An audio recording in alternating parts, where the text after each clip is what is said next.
The Marvel Universe is filled with impossibilities that people have somehow learned to accept. Gods descend from distant realms and walk through major cities. Scientists survive accidents that should have killed them and emerge with powers beyond imagination. Soldiers become living symbols. Inventors build machines capable of rivaling nations. Aliens arrive from the stars. Sorcerers manipulate forces most people cannot even perceive. In almost any other fictional world, the existence of a single one of these figures would permanently redefine society. In Marvel, they are part of the landscape. Humanity lives alongside miracles, disasters, and living legends with surprising regularity. The extraordinary has become familiar. This is what makes the mutant question so strange. In a world already saturated with superhuman power, mutants provoke a level of fear that seems irrational. They are hunted, monitored, registered, segregated, and often treated as existential threats long before they have committed any crime. The same society that cheers when the Avengers save the world may organize protests against a mutant school. The same citizen who admires Captain America may panic at the possibility of their child sitting next to a mutant classmate. On the surface, this contradiction appears inconsistent. Yet the longer one examines it, the more it begins to reveal a psychological logic that runs deeper than superhero fiction itself. The central mystery of the X-Men has never really been why mutants possess powers. Marvel contains countless explanations for extraordinary abilities. Some emerge through science, some through magic, some through accidents, and some through forces that transcend ordinary understanding. The more interesting question is why mutants are perceived differently from everyone else. Why does a society tolerate extraordinary individuals while fearing an entire category of extraordinary people? Why does admiration suddenly transform into suspicion when power ceases to be exceptional and begins to spread through a population? The answer begins with a distinction that often goes unnoticed. Most superheroes represent exceptions. They are anomalies. They are rare events that emerge against the backdrop of an otherwise stable world. Their powers may be astonishing, but their existence does not fundamentally alter humanity's understanding of itself. Spider-Man does not imply that ordinary people are becoming Spider-Man. The Fantastic Four do not suggest the emergence of a new population. Captain America does not represent the future of the species. They are remarkable individuals occupying a familiar social order. Their presence may disrupt society, but it does not challenge the category of humanity itself. Mutants operate according to a completely different symbolic logic. A mutant is not simply a powerful person. A mutant is evidence that change is occurring within the population itself. Mutants are not isolated exceptions to the rule. They are signs that the rule may be changing. Their existence introduces a possibility that transforms every political, cultural, and psychological question surrounding them. A mutant can emerge anywhere. Any family can give birth to one. Any neighborhood can produce one. Wealth offers no protection. Status provides no exemption. Nationality offers no guarantee. Mutation ignores every boundary human beings have spent centuries constructing. This is where the conflict begins to move beyond superhero narratives and enter much older territory. Human societies have always struggled to understand change when that change threatens existing categories. It is one thing to encounter something unusual. It is another to encounter something that forces the entire system to reconsider its own foundations. Mutants are frightening not because they break the rules. They are frightening because they suggest the rules themselves may no longer be permanent. They represent a future arriving without permission, a transformation unfolding regardless of whether society approves of it. What makes the metaphor so powerful is that the fear directed at mutants rarely depends on the actions of any individual mutant. Long before a mutant proves their character, demonstrates their morality, or chooses how to use their abilities, They are already perceived through the lens of collective anxiety. The suspicion exists prior to the individual. The judgment precedes the action. The category itself becomes the target. This distinction is crucial because it reveals that anti-mutant prejudice is never primarily about behavior. It is about identity. It is about what mutants symbolize within the social imagination. The X-Men universe repeatedly returns to the same unsettling realization. People are often far more comfortable confronting a dangerous individual than confronting a changing demographic reality. An individual can be defeated. An organization can be dismantled. A threat can be contained. A population is different. A population possesses continuity. It possesses growth. It possesses a future. Once fear becomes attached to an entire category of people, evidence alone rarely dissolves it. Heroism alone rarely eliminates it. Even gratitude often proves insufficient. Again and again, mutants save the world, only to discover that public suspicion remains untouched. That persistence reveals something uncomfortable about the human mind. Fear is rarely governed by logic alone. It is shaped by perceptions of belonging, status, inheritance, and continuity. People can admire a heroic mutant while still fearing mutants as a group. They can celebrate an exception while rejecting what the exception represents. The contradiction seems irrational until one recognizes that the conflict was never truly about powers.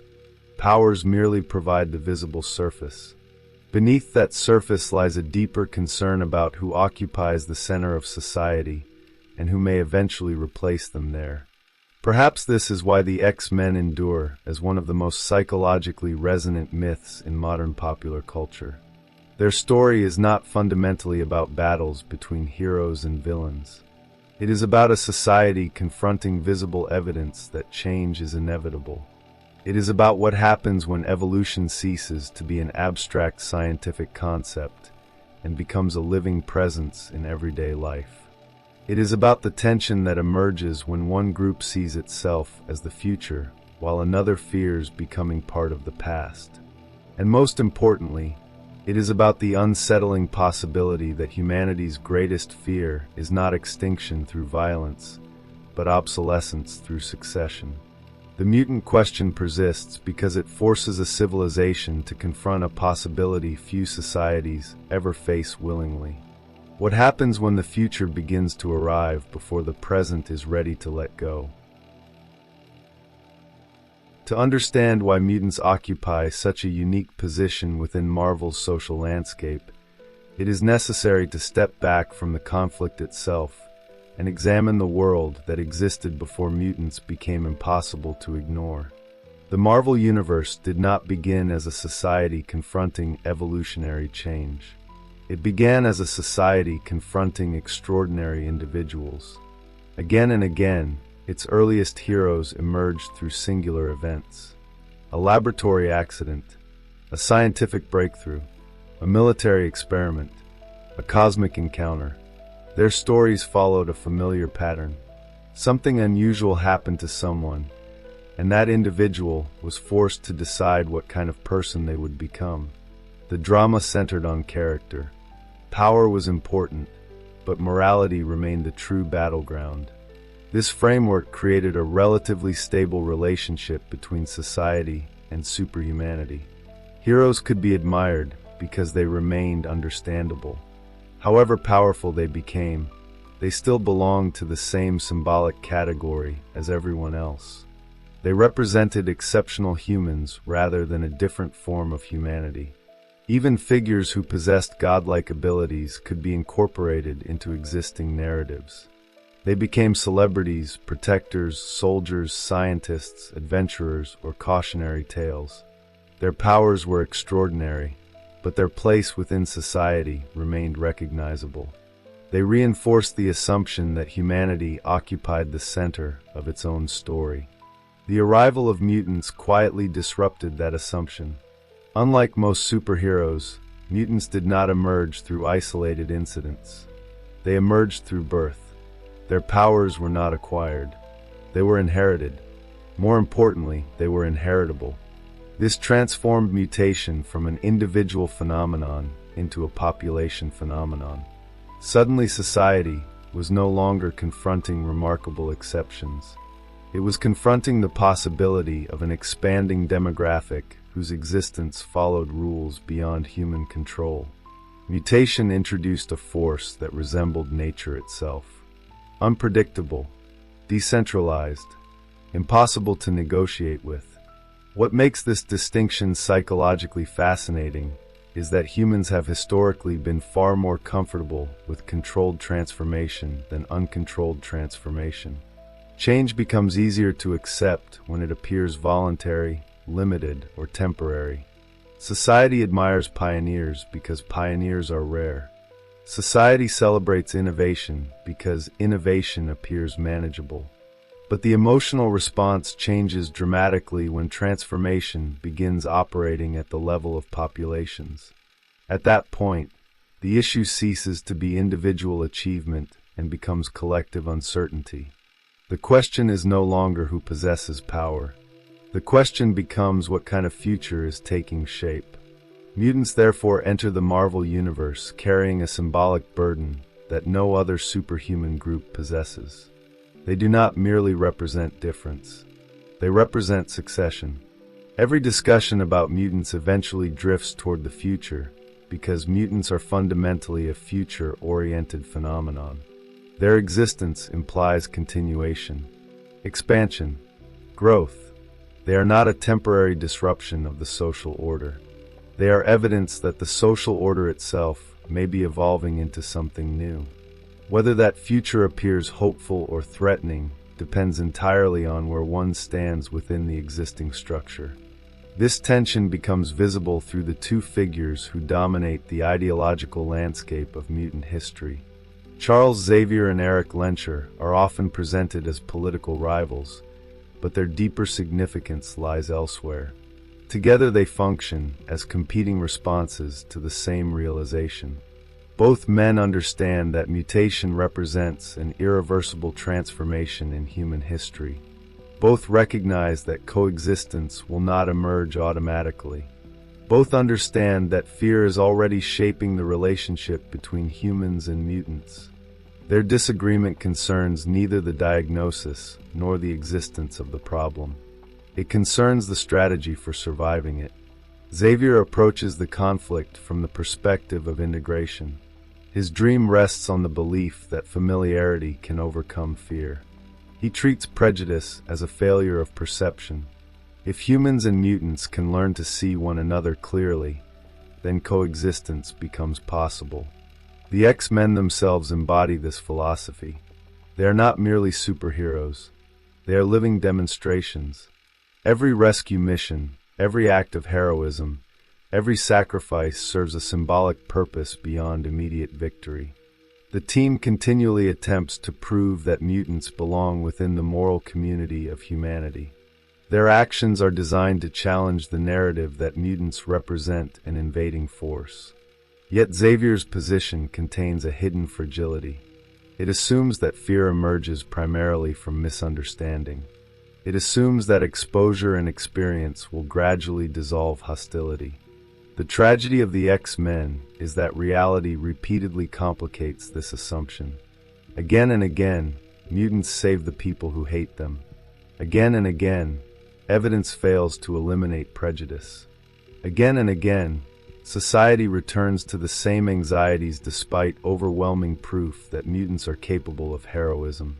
Xavier discovers that fear attached to identity behaves differently from fear attached to ignorance. Information alone cannot always overcome it. Magneto arrives at the opposite conclusion. His worldview is shaped by direct experience with humanity's capacity for exclusion, persecution, and violence. He does not interpret anti-mutant sentiment as a temporary misunderstanding. He interprets it as a recurring pattern. To him, history functions like a machine repeatedly producing the same outcome whenever a vulnerable minority becomes visible. His skepticism is not rooted in abstract cynicism. It emerges from observation. He sees mutants not as participants in a misunderstanding, but as participants in a historical process whose trajectory has already been demonstrated countless times before. This is why Magneto often feels less like a conventional villain and more like an uncomfortable prediction. He represents the possibility that the conflict itself may be unsolvable. Where Xavier sees a bridge, Magneto sees a frontier. Where Xavier imagines integration, Magneto anticipates separation. Both men are responding to the same pressure, but they interpret its meaning differently. One believes the future can be negotiated. The other believes the future will be imposed.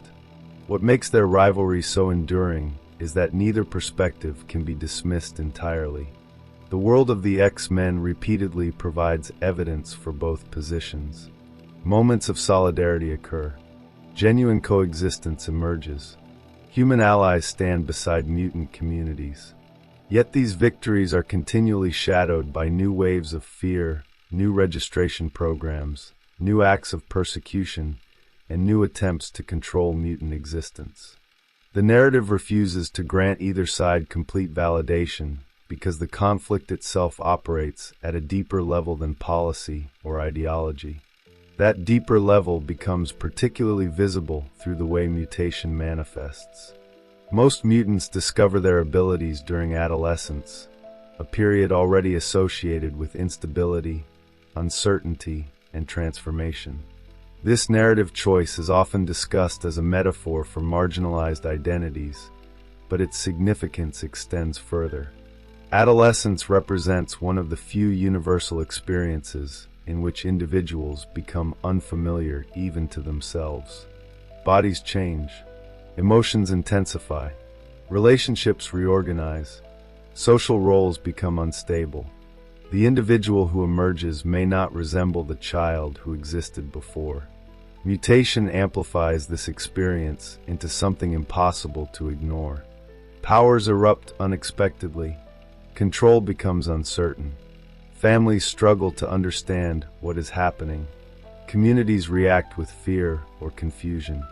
The mutant's personal transformation immediately becomes a social event. What would normally remain an internal process suddenly acquires visible consequences. Private uncertainty becomes public disruption. This dynamic helps explain why mutants are so frequently treated as threats before they have taken any meaningful action. Society is not reacting solely to what a mutant has done. Society is reacting to what a mutant represents. The mutation itself becomes evidence of unpredictability. Fear attaches not to behavior but to possibility.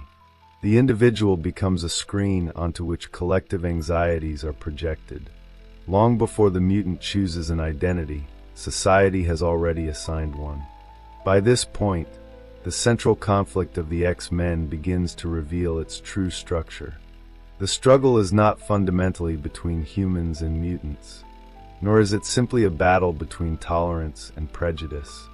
At its core, the conflict emerges from a collision between two visions of continuity. One seeks to preserve an existing order. The other embodies an emerging one. Neither side experiences itself as irrational. Both perceive themselves as responding to genuine threats. The result is a psychological stalemate in which fear, hope, resentment, and aspiration become increasingly difficult to separate. And once a society begins organizing itself around competing visions of the future, neutrality becomes almost impossible to maintain. The pressure intensifies. The boundaries harden. The arena expands. What began as uncertainty slowly transforms into polarization. The conflict is no longer waiting beneath the surface. It is becoming the structure through which the entire world understands itself. The first major transformation in the mutant conflict occurs when society realizes that mutants are not disappearing. This may sound obvious, but it represents a profound shift in how the entire problem is perceived. Fear behaves differently when confronting an isolated event than when confronting a developing trend. A rare anomaly can be dismissed as an exception. A growing population cannot. At a certain point, mutation ceases to be viewed as a collection of unusual individuals and begins to be understood as a social phenomenon. The psychological terrain changes immediately. The conversation is no longer about specific mutants. It becomes about what mutants collectively mean. This transition can be observed repeatedly throughout X-Men history.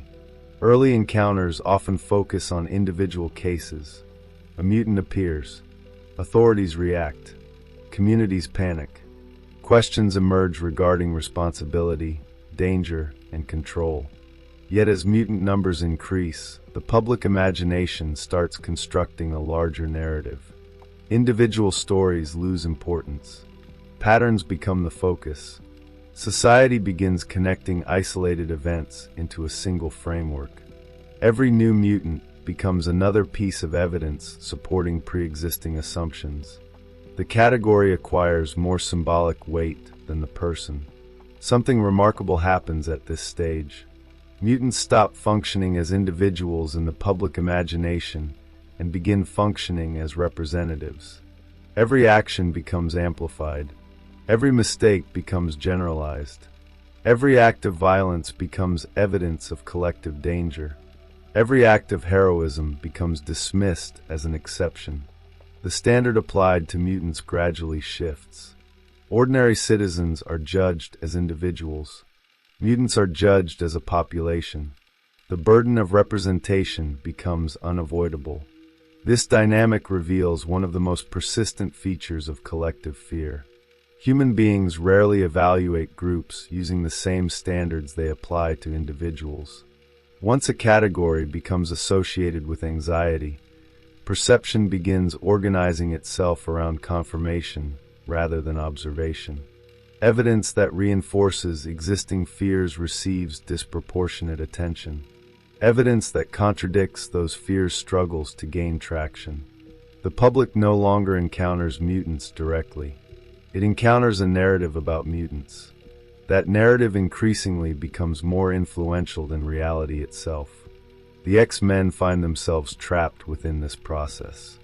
Their victories should theoretically improve public perception. They save cities. They stop invasions. They prevent catastrophes. They repeatedly place themselves between humanity and destruction. Yet these actions often fail to produce lasting trust because they cannot address the underlying source of anxiety. The problem was never simply whether mutants are capable of good deeds. The problem is that mutants represent a future many people did not choose. Heroism can inspire admiration. It cannot necessarily eliminate uncertainty about what comes next. This is where the metaphor begins moving beyond discrimination and into something broader. The conflict increasingly resembles humanity's relationship with historical change itself.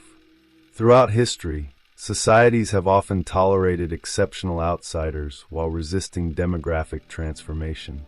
The outsider can be accommodated because the existing structure remains intact. A changing population introduces a different question. It raises the possibility that the structure itself may evolve. Resistance intensifies because the perceived threat is no longer an individual. The perceived threat becomes historical momentum. Mutants embody that momentum. Their existence introduces a form of pressure that no military victory can resolve. Every year produces new mutants. Every generation expands their presence. Every attempt at containment is ultimately confronted by the same reality. Mutation continues. The social order may resist it. Governments may regulate it. Institutions may attempt to suppress it. None of these efforts alter the underlying process. Evolution does not negotiate. It proceeds. This realization produces a subtle but important psychological shift among ordinary humans. Fear becomes increasingly tied to status rather than safety. Public discussions often focus on danger, but beneath those discussions lies a different concern. People begin asking who will occupy the center of society in the future. The issue is no longer merely survival. It becomes relevance. A species that once viewed itself as the uncontested protagonist of history now encounters evidence that history may continue in unfamiliar directions. One of the most fascinating aspects of the X-Men myth is how openly it explores this anxiety. Many fictional conflicts revolve around invasion. An external force arrives and threatens the existing order. Mutants are different because they emerge from within. They are not strangers arriving from elsewhere. They are children, neighbors, classmates, co-workers, and family members. The frontier separating humanity from mutation is unstable because it runs directly through society itself. Sometimes it runs through a single household. This creates a tension that external enemies cannot replicate. Humanity cannot simply expel mutants because mutants are already part of humanity. The distinction between insider and outsider becomes increasingly difficult to maintain. Every attempt to establish clear boundaries encounters the same problem. Mutation ignores social categories. It crosses economic divisions, political divisions, cultural divisions, and national divisions. The very unpredictability of mutation undermines efforts to organize society into stable camps. As a result, fear begins attaching itself to visibility. Public attention turns toward mutant schools, mutant communities, mutant organizations, and mutant political movements. What was once a biological phenomenon becomes a cultural one. Mutants are no longer simply people with powers. They become a recognizable demographic presence. Their visibility transforms them into a subject of debate. Politicians discuss them. Media institutions discuss them. Governments construct policies around them. The existence of mutants increasingly shapes public discourse, even in places where mutants are absent. This development marks a critical escalation in the conflict. The arena is expanding. What began as scattered incidents now influences entire systems. Schools, courts, law enforcement agencies, political parties, and international organizations all become participants in the question. The issue ceases to belong exclusively to superheroes. It becomes embedded within the foundations of society itself. Every institution is forced to determine how it will respond to a population that does not fit existing assumptions. The pressure generated by this uncertainty gradually reorganizes the moral landscape. Positions that once appeared moderate begin drifting toward more extreme conclusions. Fear demands solutions. Hope demands solutions. Yet the solutions proposed by each side often seem incompatible. Integration and separation start emerging as competing visions of the future. The center begins to weaken. The space between opposing camps starts to shrink. What makes this stage so important is that the conflict remains largely unresolved at the level of identity. The debate still concerns what mutants are and what their existence means. But that ambiguity cannot survive indefinitely. Eventually, societies attempt to convert uncertainty into policy. They seek mechanisms of control. They seek classifications. They seek boundaries. The psychological anxiety surrounding mutants begins searching for institutional expression. And once fear becomes embedded within political structures, the conflict enters an entirely new phase. The question is no longer how people feel about mutants. The question becomes what they intend to do about them. The moment a society begins creating systems specifically designed to monitor, regulate, or contain a group, something fundamental has changed. Fear has moved beyond emotion and entered structure. What once existed as anxiety within individuals becomes embedded within institutions. This transition represents one of the most important escalations in the X-Men narrative because it transforms prejudice from a social attitude into a governing principle. The question is no longer whether mutants are trusted. The question becomes whether mutants are permitted to exist without supervision. This is why registration programs appear so frequently throughout mutant history. On the surface, such policies are usually presented as practical responses to extraordinary circumstances. Mutants possess dangerous abilities. Some powers can cause catastrophic damage. Governments have a responsibility to protect the public. The argument often sounds reasonable when viewed through the lens of security. Yet the persistence of these proposals reveals that something deeper is occurring. Similar standards are rarely applied with equal intensity to every other superhuman group. The concern surrounding mutants consistently exceeds the concern surrounding power itself. The distinction becomes clearer when examining what registration actually seeks to accomplish. It is not merely about identifying dangerous individuals. It is about identifying an entire category before any individual action has occurred. The logic operates preemptively. The mutant becomes significant not because of what they have done, but because of what they might become. Society begins treating possibility as though it were already reality. Suspicion becomes detached from behavior and attached directly to identity. This shift creates a dangerous feedback loop. The more society attempts to monitor mutants, the more mutants perceive themselves as targets. The more mutants organize for protection, the more society interprets their organization as evidence of collective threat. Each side increasingly sees confirmation of its fears within the reactions of the other. The conflict begins generating its own momentum. Every defensive action appears offensive from the opposite perspective. Every attempt at security resembles aggression to those being secured against. What makes this dynamic so psychologically powerful is that neither side necessarily experiences itself as irrational. Human governments often view themselves as responding to genuine uncertainty. Mutants often view themselves as responding to genuine persecution. Both positions emerge from observable reality. Both possess evidence supporting their concerns. The tragedy is that the existence of evidence on both sides does not reduce polarization. It accelerates it. Each new incident strengthens the narrative framework already guiding perception. As this process unfolds, the symbolic geography of the Marvel Universe begins changing. Mutants gradually become associated with distinct spaces. Xavier's school is not merely an educational institution. It functions as a refuge. Genosha, Krakoa, and various mutant communities serve similar purposes throughout different eras.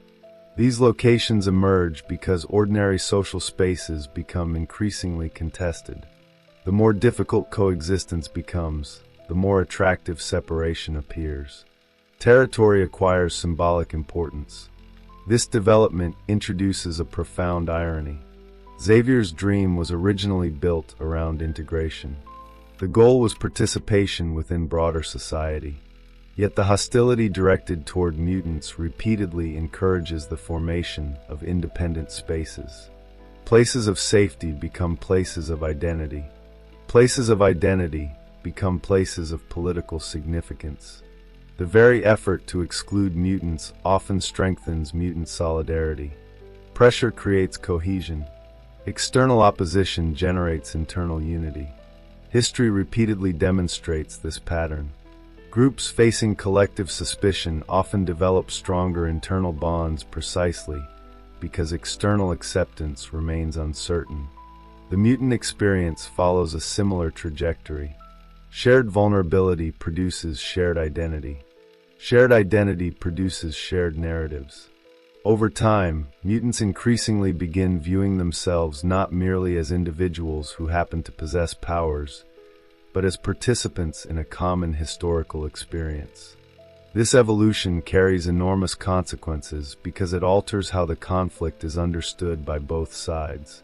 Human society increasingly perceives mutants as a distinct collective presence. Mutants increasingly perceive themselves as a distinct collective presence. The boundary separating social perception from social reality begins to dissolve. What started as a fear of difference gradually contributes to the creation of a more visible difference. The emergence of mutant identity also transforms the symbolic meaning of figures like Xavier and Magneto. Earlier, they functioned primarily as competing interpretations of the future. Now they begin resembling rival architects attempting to design that future. Xavier continues searching for coexistence within existing structures. Magneto increasingly questions whether existing structures deserve preservation at all. Their disagreement expands beyond strategy and enters the realm of legitimacy. The debate is no longer about how mutants should live. It becomes about whose vision of society possesses the right to define reality. This is where the conflict starts approaching its most volatile form. Every polarized struggle eventually reaches a point where each side begins imagining the future through mutually exclusive narratives. One future appears safe only if the other future is prevented. One vision of stability becomes dependent upon the failure of the alternative. At this stage, compromise becomes increasingly difficult because the disagreement concerns fundamentals rather than details. The mutant conflict repeatedly approaches this threshold. Humans fearful of replacement begin viewing mutant advancement as evidence of encroaching displacement. Mutants fearful of persecution begin viewing human institutions as mechanisms of inevitable oppression. Both sides become trapped by anticipatory thinking. They respond not only to present conditions, but to projected futures. Actions are increasingly shaped by what might happen tomorrow, rather than what exists today. Few forces intensify conflict more effectively than imagined futures. Immediate threats can often be negotiated because they remain concrete. Future threats possess no such limitation. They can expand indefinitely within the imagination. Every demographic trend becomes alarming.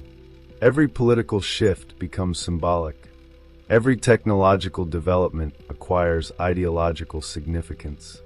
The conflict begins feeding itself through speculation as much as through reality. One of the most striking aspects of the X-Men myth is its willingness to explore this phenomenon openly. Again and again, the narrative returns to the same unsettling possibility. The greatest source of fear may not be what mutants currently are. It may be what they could become. Likewise, the greatest source of mutant distrust may not be what humanity currently does. It may be what humanity could eventually attempt. Both sides become increasingly influenced by hypothetical futures that have not yet arrived. As a result, the center continues eroding.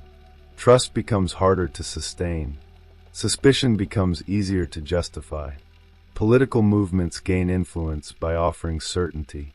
Moderation appears increasingly fragile. The conflict ceases to revolve around isolated incidents and begins functioning as a struggle between competing historical trajectories. At this point, something crucial has happened. The argument is no longer about powers. Powers remain visible, but they are no longer the true subject. The real conflict concerns legitimacy, succession, identity, and historical direction. Society is no longer asking whether mutants are dangerous.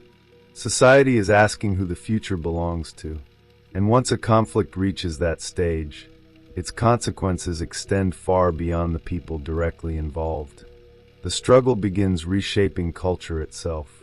It enters myths, institutions, media narratives, and collective memory. It stops being a political disagreement and becomes a psychological framework through which entire populations understand the world around them. As the conflict continues to escalate, something important begins to happen. The struggle between humans and mutants stops functioning primarily as a dispute over policy, security, or even biology. It evolves into a battle over narrative ownership. The central question is no longer whether mutants exist, nor whether they possess dangerous abilities. Those questions have already been answered. Mutants are real, their numbers continue to grow, and their presence can no longer be treated as a temporary anomaly. What remains contested is the meaning of that reality. Society begins fighting over interpretation itself. This is the stage at which the mutant conflict becomes psychologically self-sustaining. Human beings rarely respond to reality directly. They respond to stories that organize reality into coherent patterns. Once those stories become established, they begin filtering every new event that follows. A mutant saves a city from destruction, and some observers see heroism. Others see evidence of terrifying power. A mutant community demands equal treatment, and some interpret it as a call for justice. Others interpret it as the first step toward separatism. The same event produces radically different conclusions because people are no longer responding to the event itself. They are responding to the narrative framework through which they understand it. What makes this process so powerful is that narrative structures are remarkably resistant to contradiction. Facts can challenge specific beliefs, but stories often absorb contradictory evidence without fundamentally changing shape. The public imagination gradually transforms mutants into symbols carrying far more weight than any individual mutant could ever possess. Mutation becomes associated with uncertainty, disruption, transition, and historical change. As economic anxiety rises, mutants become connected to those fears. As political tensions increase, mutants become connected to those tensions. As cultural divisions deepen, mutants become connected to those divisions as well. They become a symbolic screen onto which society projects its broader anxieties about the future.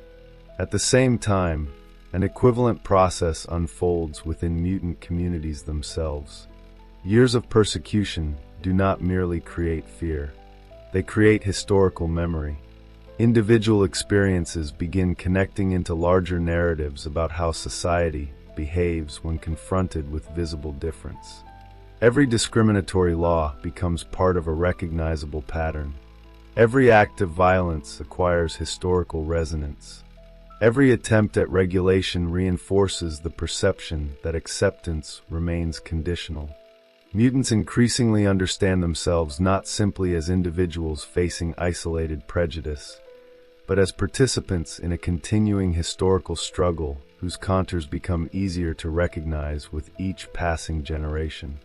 This is the point where both sides begin constructing identities around anticipated futures rather than present realities.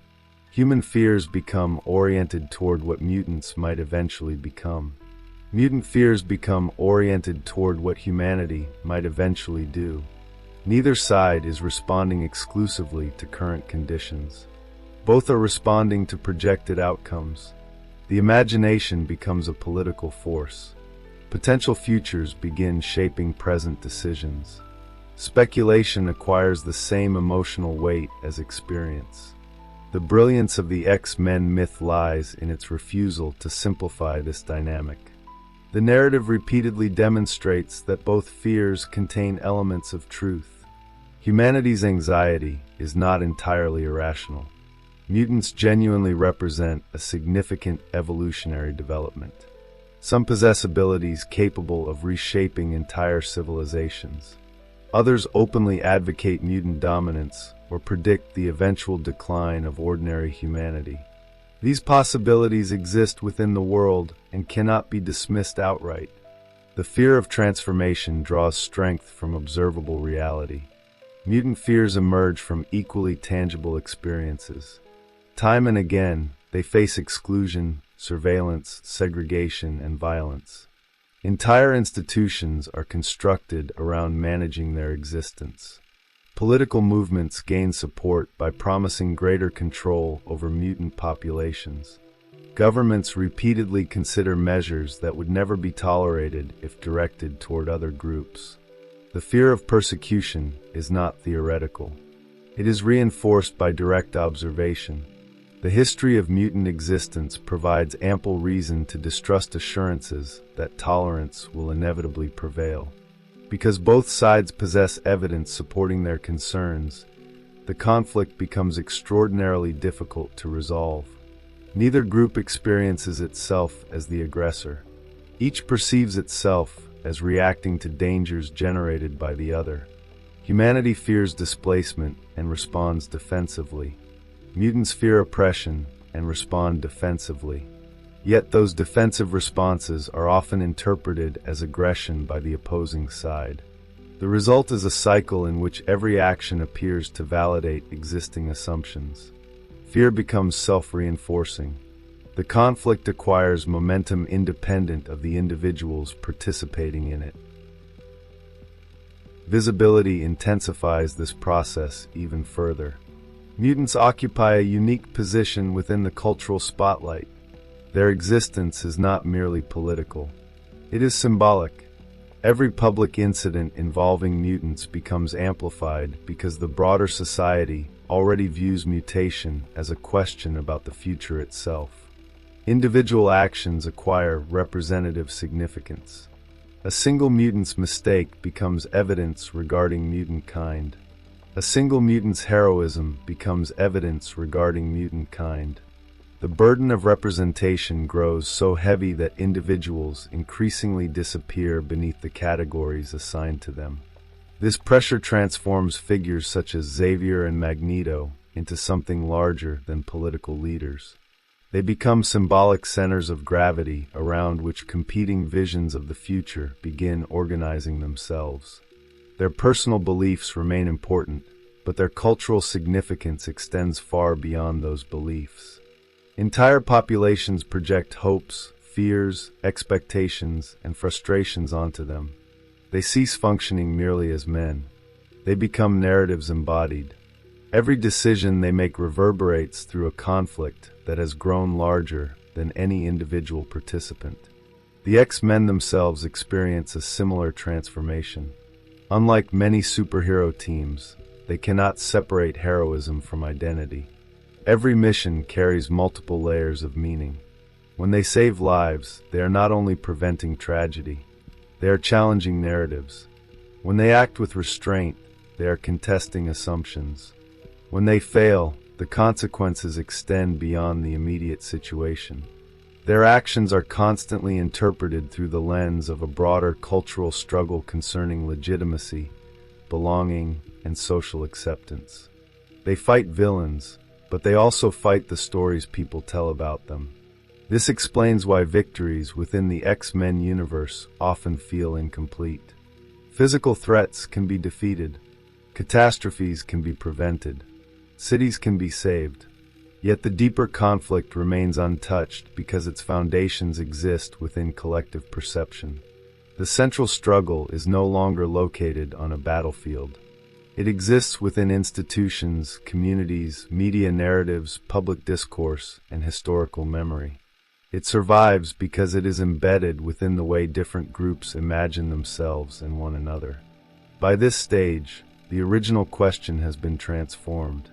Society is no longer debating whether mutants are dangerous. It is debating what mutants signify. Are they evidence of progress or decline? Are they neighbors or successors? Are they participants in humanity's future or evidence that humanity's future belongs to someone else? These questions cannot be resolved through force because they are ultimately questions of identity. They concern who occupies the symbolic center of the social world and who must adapt to changing realities. This is why the mutant conflict continues to resonate long after specific storylines have ended. Beneath the science fiction framework lies a recurring human experience. Societies repeatedly encounter groups, ideas, technologies, and cultural shifts that seem to embody tomorrow. The challenge is rarely determining whether change exists. The challenge is determining what that change means. The X-Men transform that dilemma into a visible drama. Through mutants, the abstract process of historical transformation acquires faces, voices, relationships, and consequences. The conflict endures because it captures a question that civilizations never fully escape. How does a society respond when the future stops being a distant possibility and becomes a living presence within the world it already knows? At a certain point, the mutant conflict ceases to belong exclusively to the characters participating in it. It escapes the boundaries of the narrative and begins operating as a cultural mirror. This is where the X-Men become something larger than a superhero franchise. Their stories stop functioning merely as adventures involving extraordinary individuals and start functioning as examinations of how societies respond to visible difference, demographic uncertainty, and the possibility of irreversible change. The conflict acquires symbolic weight because it is no longer about what mutants do. It is about what their existence forces others to confront. One of the most fascinating aspects of the X-Men myth is that mutants are treated less like superheroes and more like a population. This distinction is easy to overlook because the franchise contains many of the same elements found throughout superhero fiction. Costumes, powers, villains, battles, and world-ending threats are all present. Yet beneath those familiar structures lies a completely different narrative engine. Most superhero stories revolve around exceptional individuals navigating responsibility. The X-Men revolve around a society attempting to negotiate the existence of an emerging group. The focus gradually shifts from individual morality to collective identity. This shift changes everything. Once mutants become a demographic rather than a collection of isolated heroes, the conflict begins resembling political and cultural struggles found throughout human history. The question is no longer whether particular individuals deserve trust. The question becomes whether an entire category of people belongs within the social order. This is why anti-mutant sentiment consistently survives encounters with heroic mutants. The prejudice was never aimed at individuals. It was aimed at the symbolic meaning attached to the group itself. What emerges is a remarkably accurate portrait of how collective fear often operates. Human beings rarely fear categories because of direct experience alone. Categories acquire emotional power because they become linked to broader anxieties. Economic instability, political uncertainty, cultural transformation, technological disruption, and generational change often seek visible targets through which they can be understood. The target does not create those anxieties. The target simply provides a face for them. Mutants repeatedly occupy this role within Marvel's world. They become the visible embodiment of changes that society struggles to control. This helps explain why the mutant metaphor remains unusually flexible. Different generations encounter different fears, yet the framework continues functioning because it is not attached to a single historical issue. Instead, it examines a recurring psychological process. Whenever societies perceive themselves standing at the edge of transformation, tensions emerge regarding continuity, legitimacy, and succession. Questions arise concerning who belongs at the center of the cultural landscape and who exists at its margins. The X-Men transform those abstract tensions into a visible narrative arena where such conflicts can be dramatized and explored. One can observe this particularly clearly in the way mutants are associated with the future. Throughout the franchise, mutants are repeatedly described not simply as another group, but as the next stage of human evolution. This idea carries enormous symbolic consequences. It immediately transforms the conflict from a dispute about coexistence into a dispute about historical direction. If mutants represent the future, then ordinary humanity is forced to confront a deeply uncomfortable possibility. The issue is no longer whether mutants can live alongside humans. The issue becomes whether humans will continue occupying the central position they have always assumed was theirs. Few fears are more powerful than the fear of becoming obsolete. What makes this anxiety so potent is that it operates beneath conscious awareness. Public discussions may focus on safety, law, responsibility, and security. Yet beneath those concerns often lies a deeper question regarding relevance. Human beings generally tolerate extraordinary individuals because extraordinary individuals do not threaten humanity's collective identity. A growing population that may eventually surpass humanity is different. It introduces the possibility that history is moving somewhere humanity did not expect. The mutant metaphor repeatedly returns to this tension because it exposes an uncomfortable aspect of collective psychology. People often fear replacement more intensely than destruction. This dynamic becomes even more visible when considering the role of adolescence within mutant narratives. Most mutants discover their abilities during adolescence, a period already associated with unpredictability, rebellion, transformation, and uncertainty. Symbolically, this places mutation at the intersection of two powerful anxieties. The individual is changing, and society does not fully understand what that change will produce. The mutant teenager becomes a visible representation of a broader fear regarding transformation itself. The future appears in human form, and nobody knows what it will become. The cultural power of the X-Men emerges partly from this symbolic layering. Mutation functions simultaneously as biology, identity, social category, political issue, and historical force. Few fictional concepts operate across so many levels at once. A reader can engage with the story as an action narrative and still encounter questions concerning belonging. Another reader can focus on prejudice. Another can focus on generational conflict. Another can focus on power and governance. The metaphor remains effective because it refuses to collapse into a single interpretation. Instead, it operates like a contested territory onto which different audiences project different concerns. This quality also explains why debates surrounding the X-Men often remain surprisingly passionate. People are rarely arguing only about fictional characters. They are often arguing about competing interpretations of social reality. Some readers identify with Xavier's vision of integration and mutual recognition. Others find Magneto's skepticism more convincing. Some see the conflict primarily through the lens of discrimination. Others focus on power, security, and social stability. The narrative functions as a stage upon which broader cultural disagreements can be explored without being confined to a specific historical moment. Media visibility further amplifies these dynamics. Within the Marvel Universe, mutants exist under an intense public spotlight. Their actions are constantly observed, discussed, and interpreted. Every success becomes symbolic. Every failure becomes symbolic. This mirrors the way real societies often perceive highly visible groups. Visibility creates amplification. Amplification creates distortion. Individuals disappear beneath representation. The person becomes secondary to what the person supposedly signifies. The X-Men repeatedly demonstrate how difficult it becomes to exist authentically when one is constantly treated as a symbol.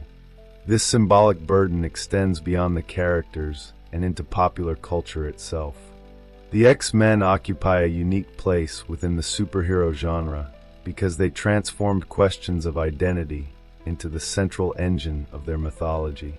Many superheroes ask what people should do with power. The X-Men ask what happens when power becomes inseparable from identity. Many heroes struggle against external threats. The X-Men struggle against systems of perception. Many stories explore responsibility. The X-Men explore belonging. The distinction may appear subtle, but it fundamentally alters the emotional and psychological architecture of the narrative. Perhaps most importantly, the mutant conflict reveals how prejudice survives contact with reality. One might assume that repeated acts of heroism would eliminate suspicion. The X-Men consistently demonstrate otherwise.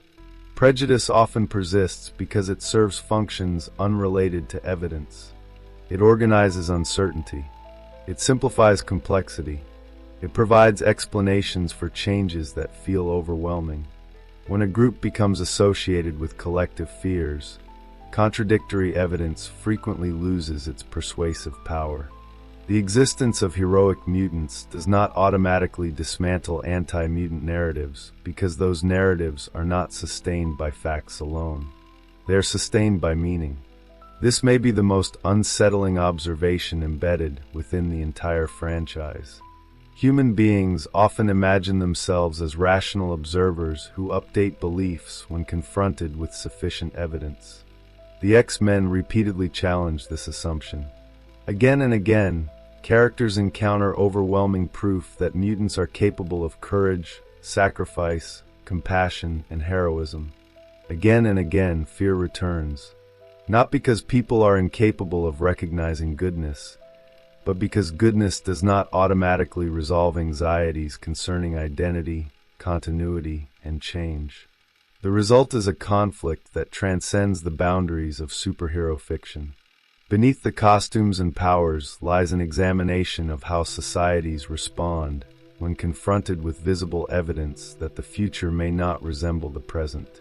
The mutant metaphor endures because it captures a recurring feature of human behavior. People can accept extraordinary individuals. They can admire exceptional heroes. They can even celebrate difference under certain conditions. The challenge begins when difference stops being exceptional and starts becoming structural. The challenge begins when change acquires momentum. The challenge begins when the future stops asking for permission and starts arriving on its own. And that is precisely the position mutants occupy within the cultural imagination. They are not merely heroes, victims, outsiders, or successors. They are the visible embodiment of historical transition itself. The conflict surrounding them persists because the deeper conflict has never truly been about mutants. It has always been about humanity's relationship with change, and whether societies can coexist with a future they do not fully control. Most superhero conflicts eventually end with a restored equilibrium. A villain is defeated, a crisis is contained, a city is saved, and the world returns to a recognizable version of itself. The X-Men rarely allow that kind of resolution. Even when the immediate threat is eliminated, the deeper tension remains untouched. Mutants continue to exist. Humanity continues to react to their existence.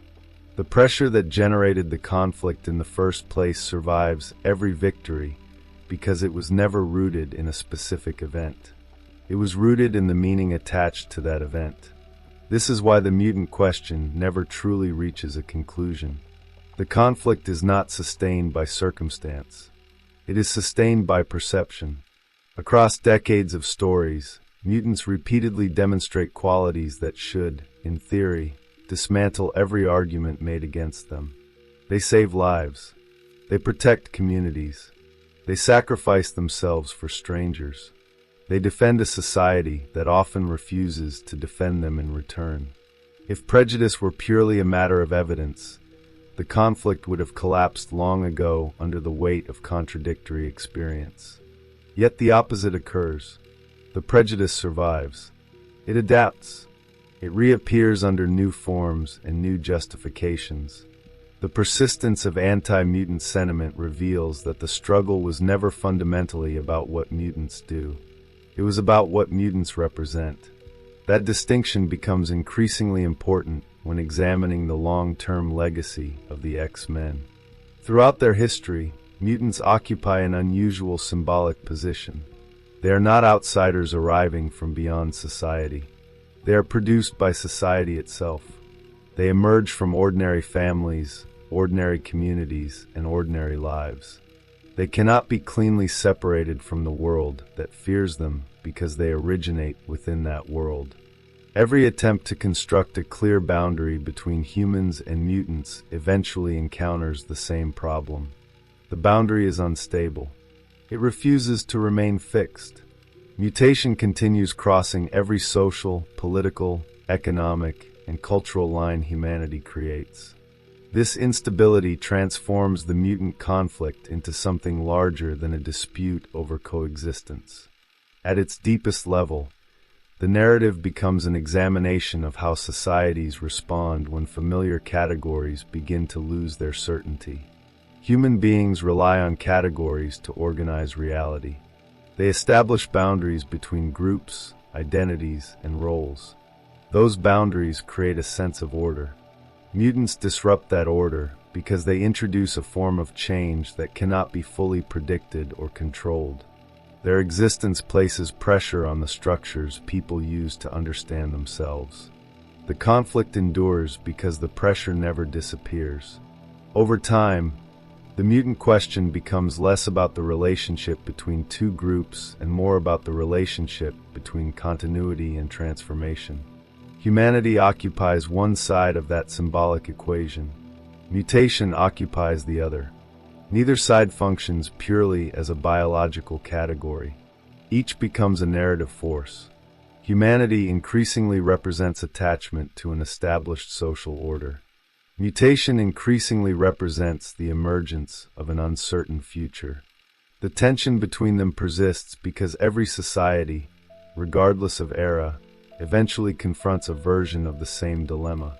How much change can be accepted before continuity begins to feel threatened?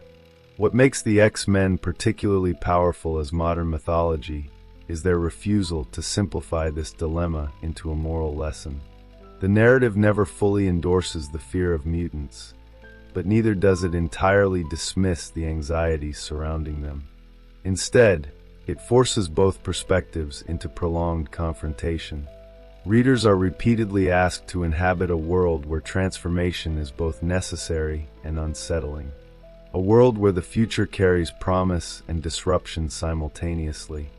A world where coexistence remains desirable yet perpetually fragile. The result is a conflict that feels less like a fictional problem and more like a recurring feature of human history. This quality helps explain why the franchise remains culturally relevant across generations. The specific social concerns attached to the mutant metaphor may evolve, but the underlying structure remains remarkably durable. Every era experiences tensions surrounding identity, belonging, demographic change, technological disruption, cultural transformation, or shifting distributions of power. The mutant narrative provides a symbolic framework through which those anxieties can be explored. It functions as a stage upon which societies examine their own fears regarding change without confronting those fears directly. The legacy of the X-Men therefore extends beyond representation, politics, or superhero storytelling. Their greatest achievement lies in revealing how fear operates when attached to historical movement itself. The conflict demonstrates that people often tolerate exceptional individuals more easily than emerging populations. They can celebrate isolated examples of difference while resisting the possibility that difference may become structural. They can admire the extraordinary, so long as it remains exceptional. The discomfort begins when the extraordinary starts becoming normal. This is ultimately why mutants are treated differently from other superhumans. Spider-Man does not imply a changing species. Captain America does not imply a changing population. The Fantastic Four do not imply a changing future. Mutants do. Their existence transforms power into inheritance, rarity into growth, and individuality into collective presence. They are not merely heroes within the world. They are evidence that the world itself may be changing. Everything else emerges from that realization. Seen from this perspective, the enduring power of the mutant metaphor becomes easier to understand.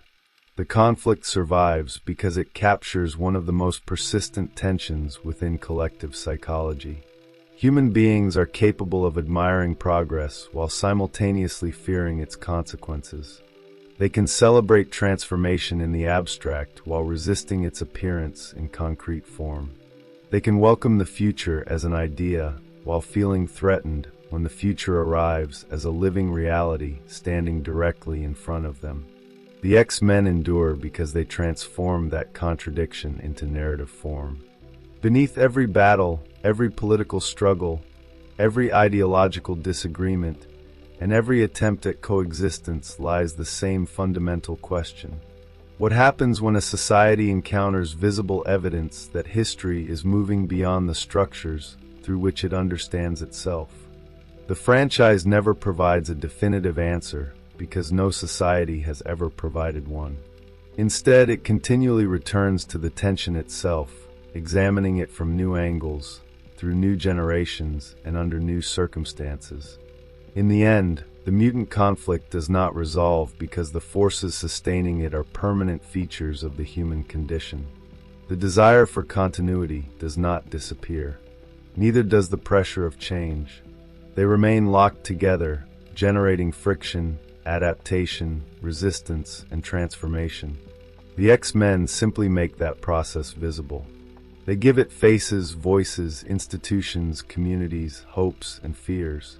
And that is why the conflict continues to resonate long after individual stories have ended.